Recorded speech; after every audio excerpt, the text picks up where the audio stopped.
Hindi naman yun unnecessary. Yun talaga ang nangyari sa mga ahensya ng gobyerno. Meron talagang pamumulitika. Narito ang Balitang Pinoy TV.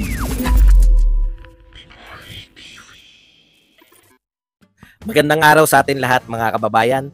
Dito na naman tayo sa another episode ng ating vlogs. Pag-uusapan natin ngayon, ito po, no? Pag-usapan natin itong update patungkol dito sa kay VP Sara, okay? Ang una nating pag-uusapan, ito ay update ito sa mga nangyayari kay VP Sara. Itong ang Kongreso, nagsalita na nga itong Kongreso na sinagot na yung sinabi po ni VP Sara na sabi nila na wala raw impeachment na niluluto. Yan ang sabi ng taga-Kongreso ha. Now, sino ang nagsisinungaling ngayon? Itong Kongreso o itong si VP Sara? Kasi sabi ni VP Sara, may informante sila, may mga kaibigan sila dyan sa loob sa Kongreso na nagsasabi sa kanila na may nagluluto na impeachment doon sa loob ng Kongreso. Hindi pala Senado ha, Kongreso. So, yan ang pag-uusapan natin. Sino ba ang nagsisinungaling dito? Ang Kongreso o itong informant na si VP Sara? Ako mas maniniwala ako kay VP Sara.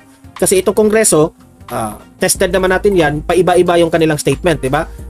Noon, nagpa-promise sila ng something at yun pala, meron, di ba? Nangyari na kasi yan eh. So, ito yung una, itong si Senator Hontiveros, bubusiin ang OVP, ang opisina ng Vice Presidente sa kanyang budget. Di ba? Kita nyo na? Kita nyo na ang pamumulitika? Sabi dito ni Senate President Escudero, nagsalita patungkol dito ha, sa yung kanilang tarayan ng dalawa ha. So, yan ang una natin pag-usapan. Pangalawa natin pag-usapan is still itong si Senate President Escudero sa mga senador. Nagwa-warning itong si Senate President na huwag makialam sa umano'y impeachment case laban dito kay VP Sara. Kung meron mang ganyan, wag raw iwasan raw ito na pag-usapan kung hindi pa ito na-approve sa Kongreso. Dito mo talaga makikita na si Escudero nagmaneho na, pumagitna na naman. Pa-safe ba? Alam na natin itong galawan ni Escudero, di ba? Ito, pangatlo nating pag-usapan. Vice President Inday Sara hinamon siya sa Kongreso na pangalanan yung informante niya patungkol doon sa niluluto na impeachment. Ang House Solons na nagsasabing may impeachment raps laban sa kanya. Okay? So ito yung ating gitna na topic na dapat nating i-analyze kung sino ang nagsisinungaling. Si VP Sara ba o ang Kongreso? Okay, mamaya. Pang-apat nating pag-usapan still itong si VP Sara patungkol po dito sa sinabi niya kahapon na I am not bothered kung i-impeach itong si VP Sara. Okay? Magaling ha? Kasi kung merong niluluto na impeachment si VP Sara, kung i-impeach nila, walang problema. Magpapa-impeach si VP Sara. Yan ang pruweba na hindi po siya gahaman sa kapangyarihan. Yan, sampal yan sa inyo. Di ba? Itong pang last but not the least na ating pag-usapan, Vice President Inday Sara Duterte, sinabing inaatake ang kanyang pamilya. Di ba?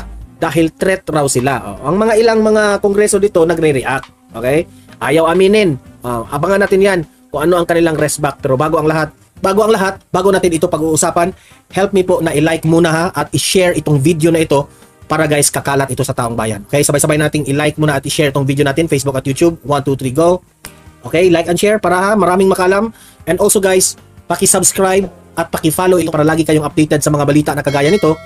At ma-notify ang inyong mga cellphones kung meron tayong breaking news. Okay? So, kagaya nito, breaking news ito. So, sabay-sabay natin i-follow, i-subscribe, Facebook at YouTube. Ready? Follow, subscribe. 1, 2, 3, go! Ayan, thank you very much.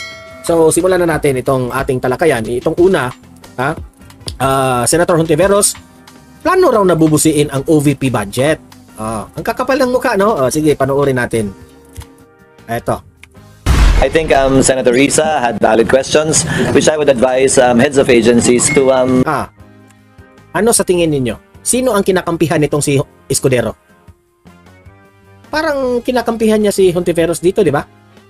Meron raw right itong si Hontiveros para magtanong dito sa ating Vice Presidente. Pero hindi mo ba napansin, Escudero, ang linya ng pagtatanong nitong si Hontiveros? Kaya nga, binabara ito ni VP Sara eh. Kasi very obvious, ang datingan, sabi pa nga ni VP Sara, politicizing. Di ba? Bakit hindi mo yan masabi-sabi, Escudero? Kagaya ka ba ni Hontiveros na plastic rin? Ano ka balimbing ka rin Be patient with an answer because these are all connected with the function. Be patient raw with the answer. So tinitira mo ngayon si VP Sara na hindi pasensyoso si VP Sara. Yan ba ang ibig mong sabihin? Si VP Sara po ay pasensyoso. Hindi mo pa narinig ang press con ni VP Sara Escudero? Ano ang sabi niya sa press con? Sabi niya, sabi niya, cordial naman ako. Matino naman akong sumagot kung matino yung tanong. Tingnan niyo si Grace po, matino yung mga tinatanong. Di matino siyang nagsagot si VP Sara. Senate President ka, di ba? Kala ko ba naintindihan mo? Of Congress. May karapatan si Senador Risa Hontiveros na tanungin si Vice President Sara Duterte. May karapatan siyang magtanong, pero wala siyang karapatan para mag-politicizing kay VP Sara. Nakikita ang galawan Baka akala niya, malaro-laro niya si VP Sara sa mga tanong niya. Sa pagdinig ng Senado sa panukalang 2025 budget ng Office of the Vice President o OVP. Gina Acheta, thank you po, watching from Los Angeles. Ito ang paliwanag ni Senate President Francis Cheese Escudero matapos magkasagutan ng dalawa kahapon kaugnay ng ilang OVP projects. Ayon kay Senador Cheese, aplikable ito sa sinumang pinuno ng ahensya na humarap sa Senado at Kongreso kaugnay sa kanilang panukalang budget. Malayo man ang inikot sa dulo, sinagot pa rin naman yung tanong. At tama at marapat lamang, ngayon ang dulo. At alam mo, Cheese Escudero, ang mga tanong po ni Hontiveros, useless. Mga tanong ba na hindi na dapat itanong? Pati yung libro ni VP Sara, itatanong niya? Ano ito pang mga estudyanteng pambata yun, di ba? Ang dali yung iintindihin. Nakita ko yung trending na video niya, tiningnan niya yung libro ni VP Sara. Wala kang magagawa dyan. Author si VP Sara, nakalagay ang pangalan niya. Na itong mga bangag vloggers at itong mga bangag na mga supporters, binabatikos nila si VP Sara, bakit raw maglaan ng 10 million budget patungkol dyan sa libro ni VP Sara na nakalagay ang pangalan, na nandyan yung pangalan niya, tapos gagamitin ang pera raw ng taong bayan. Yan, kakampihan ko si VP Sara dyan. Alam nyo, hindi nakasaad sa batas na illegal yan. Walang illegal sa ginawa ni VP Sara. Bright siya. Bright girl ito. Matalino. May libro. May librong ginawa para sa mga bata. Tapos, gusto ni VP Sara i-distribute ito. Ipamimigay. Which is, gagasto ng 10 million. Anong mali doon? Hindi naman kakainin ni VP Sara yan. Yung libro na yan, ipamimigay yan. Pumapalag kayo kasi nandyan yung pangalan ni VP Sara. Pero hindi kayo pumapalag doon sa bigas na nakapangalan doon kay Romualdez. Sige nga. Hindi naman si VP Sara po. Complete liquidation yan. And at the same time, kung ayaw nyong bigyan ng budget si VP Sara patungkol dyan sa libro na yan na 10 million, hindi naman namimilit si VP Sara. Hindi kayo pipilitin kung ayaw nyong magbigay ng budget. Kaya nga, nandyan siya sa Senate para tanungin ninyo, di ba? Kung yung proposed budget ng OVP. Now, Hontiveros, it's up to you kung papalag ka sa budget na yan. Ikaw, hindi ka ba makokonsensya sa 200,000 learners na mga bata? Ipamimigay yun ng libre. At nabalitaan ko, hindi lang libro ang ipamimigay. May mga bag pang kasama, bags. Okay? Imagine that one. Sa 10 million pesos, 200,000 po ang mga estudyante po na makakuha niyan. Mga libro, bags, at saka merong mga assistance na rin sa mga notebooks, ganyan. Kasali na siguro yan. Di ba? So, maganda ang programa ni VP Sara. Bakit ka papalag? Gusto mo lang talagang malaman ng taong bayan na ikaw ay kontrabida ni VP Sara? Yun ba ang pakay mo? Yun ba ang layunin mo? Dahil lang sa pamumulitika, Hontiveros, merong mga estudyanteng sana na mabigyan ito ng mga libro, pero dahil sa pamumulitika, posibleng hindi ito mabigyan ng bag at libro. Ganyan. Kaya, let's learn from this. Hindi ito dapat natin iboto itong si Hontiveros. kahinatnan. nung pagdinig na yun, na anumang tanong, dapat masagot basta't hindi ito lumalabag sa anumang karapatan na ginagarantiya ng saligang batas sa mga bisita, resource person at testigo.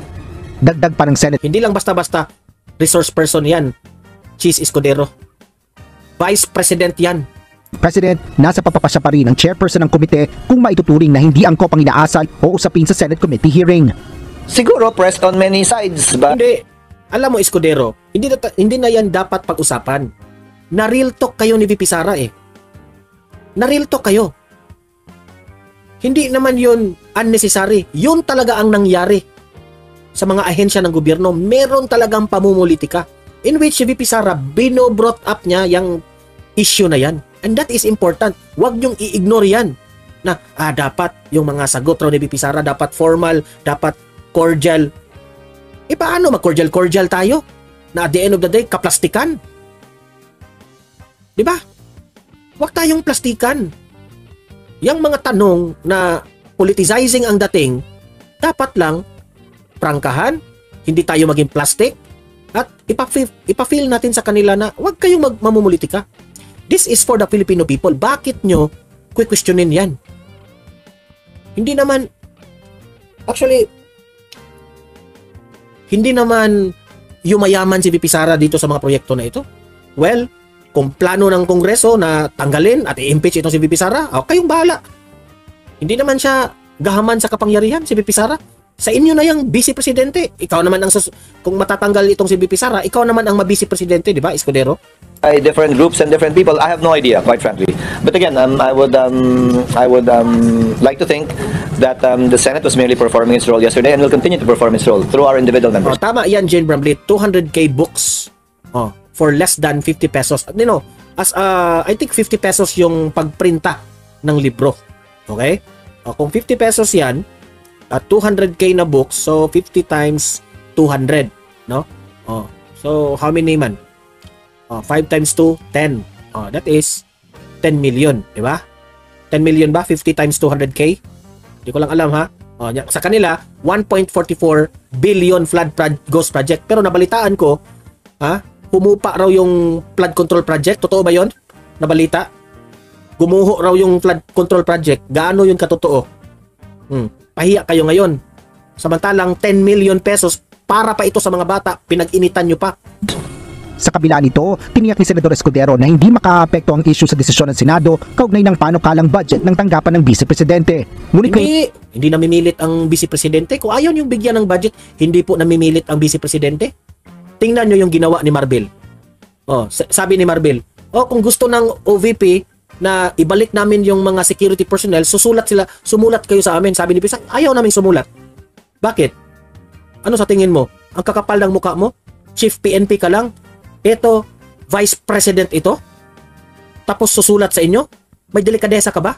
Are you even respecting the Vice President of the Philippines, Marbil? Na pasusulatin mo? Ang kapal mo rin ng mukha mo, no? Sa Bisaya pa, hilas kay Kadong. Hilas kayo. Naisumite na sa plenaryo ang usapin ng 2025 OVP budget. Sinabi ni Senador Risa Ontiveros na bubusisihin pa rin ito ang mga proyekto ng pangalawang Pangulo na nakapaloob sa panukala. At the proper time, magpo-propose ako ng amendment na yung mga items para sa mukhang duplicating programs ng kanyang opisina ay... Actually, ikaw, Hontiveros, ikaw, hinarang mo kasi yung mga programa raw ni VP Sara, nagduduplicate raw sa ibang mga ahensya ng gobyerno. Ang gusto niyang mangyari, i-delete yung mga programa ni VP Sara, nakapareho ng ibang ahensya. Sabi ni VP Sara, ito yung tanong ni VP Sara. Kasi kung merong manghihingi dyan sa mga ahensya na yan, pinupolitize kasi. Saksi na kami dyan.